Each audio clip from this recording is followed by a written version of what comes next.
حقیقت وہ ہے، اصل وہ ہے جسے اللہ کے قرآن نے بیان کیا۔ اللہ کریم نے فرمایا والعصر، اے محبوب علیہ السلام ہمیں آپ کے زمانہ مبارکہ کی قسم ہو، ان الانسان لفی خسر، فرمایا بے شک انسان خسارے میں، نقصان میں۔ اپنے تئیں کوئی دعویٰ کر لیتا ہے، آپ دیکھتے ہیں کہ بہت سارے لوگوں کے دعوے اپنے اپنے ہوتے ہیں نا۔ کسی بھی طالب علم سے آپ پوچھیں پیپر دے کے آئے تو پیپر کیسا ہوا ہے تو کیا کہتا ہے؟ جب کینڈیڈیٹ الیکشن لڑتے ہیں تو رات کو جب وہ سوتے ہیں تو سارے جیت کے ہی سوتے ہیں، ان کو سب یہی کہتے ہیں کہ لوگ سارے تیرے ساتھ ہی ہیں۔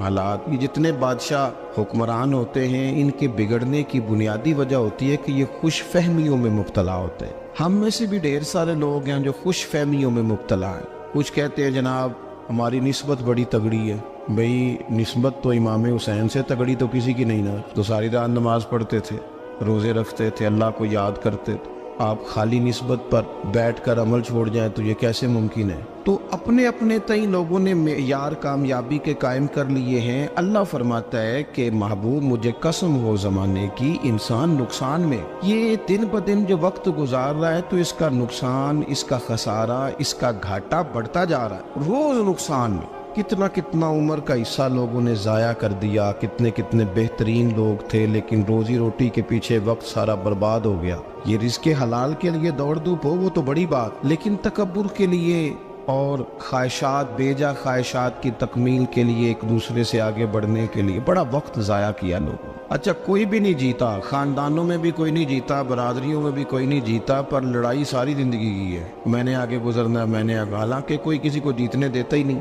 اپنے اپنے تئیں لوگوں نے معیار قائم کیے کامیابی کے۔ اللہ فرماتے ہیں بے شک انسان نقصان میں ہے، لیکن جس میں 4 خوبیاں پائی جائیں اللہ کا قرآن کہتا ہے وہ بندہ کامیاب ہو۔ کون کون سی؟ الا الذین آمنوا، سب نقصان میں نہیں سوائے ان لوگوں کے جو ایمان لائے۔ سب سے پہلے کیا کرے؟ ایمان ہو اس کے پاس، مضبوط ایمان، وعملوا الصالحات، اور ایمان بھی لائے اور نیک کام بھی کرے، اور صرف نیک کام نہ کرے، وتواصوا بالحق، لوگوں کو حق بات کی نصیحت بھی کرے۔ اور ظاہر ہے سچ بولے گا، حق بولے گا تو بڑے لوگوں کے مفادات کو ٹھیس پہنچے گی، کچھ لوگوں کو تکلیف بھی ہوگی، تو اب جب تکلیف ہوگی تو پھر مصیبت بھی آئے گی۔ تو اگر حق بات کہنی ہے تو پھر کیا کرے؟ وتواصوا بالصبر، پر ایک دوسرے کو صبر کی بھی وصیت کرے۔ 4 چیزیں پائی جائیں، ایمان، اعمال صالحہ، حق کی نصیحت، اس رستے میں آنے والی تکلیف پر صبر۔ اگر یہ 4 چیزیں میسر آتی ہیں تو اللہ کا قرآن کہتا ہے بندہ کامیاب ہے، اور اگر یہ 4 چیزیں نہیں